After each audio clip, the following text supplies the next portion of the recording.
যদি আপনি নিজেকে পরিবর্তন করতে পারেন, নিজের পরিবারকে ওই জাহান্নামের আগুন থেকে নিজেকে নিজের পরিবারকে হেফাজত করতে পারেন, খোদার ইজ্জতের কসম আপনাকে নিয়ে হাসরের ময়দানে আমার নবী গর্ব করে বলবে আমার উম্মত হয়। সুবহানাল্লাহ।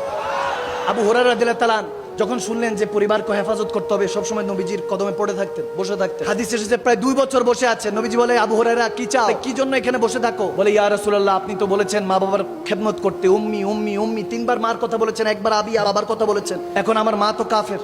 ইয়া রাসূলুল্লাহ ইয়া হাবিবাল্লাহ আপনি যদি একটু নবুয়তের ওই রাহমাতের 2টা হাত তুলে দেন আল্লাহর দরবারে, আমার মা হয়তোবা দ্বীনের পথে চলে আসতে পারে। আমার নবী মুস্কি হাসি দিয়ে সাথে আল্লাহর দরবারে হাত তুললেন। সুবহানাল্লাহ।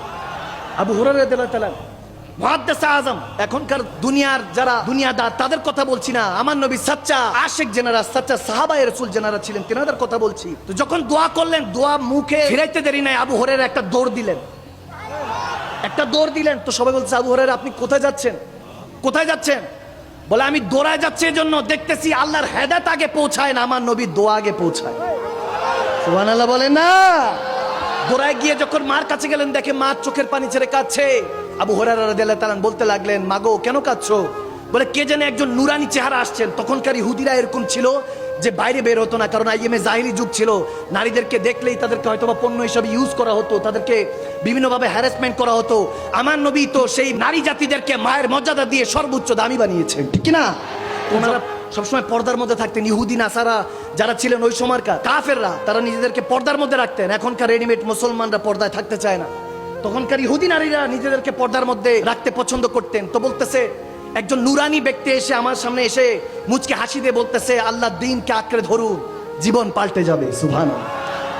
বলে, এই কথা শুনে তো আমার চোখ দিয়ে পানি পড়ছে, এরকম নুরানি চেহারা তো কখনো দেখি নাই। আবু হুরায়রা মুচকে হাসি দিতে লাগলেন, বলেন, মাগো ইসলাম ধর্ম কি গ্রহণ করতে ইচ্ছা করে? বলে, আর দেরি করিস না, তোর পেগাম্বারের কাছে নিয়ে চল, ওই রাহমাতুল লিল আলামিন নবীর চেহারা মুবারকটা দেখতে চাই।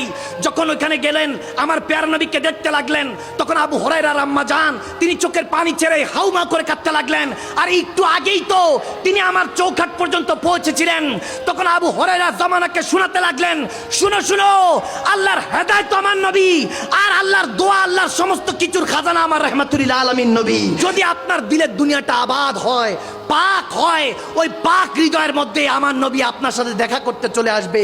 আন নাবিয়্যু আওলা বিল মুমিনিনা মিন আনফুসিহিম, আমার রব বলছেন কোরআনে পাকে, খোদার ইজ্জতের কসম, যদি মুমিন হয়ে যাস আমার নবী তোর জানের চাইতে নিকটে বান্দা।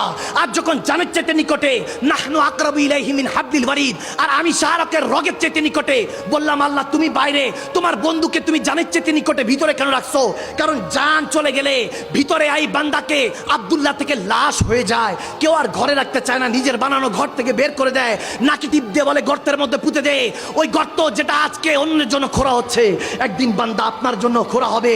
খোদার ইজ্জতের কসম, সেই কামলিওয়ালা নবীর যদি দিওয়ানা হতে পারেন, মাস্তানা হতে পারেন, মালাঙ্গ আশিকানা হতে পারেন, সেদিন কামলিওয়ালা নবী আমাদেরকে জানান দিচ্ছেন।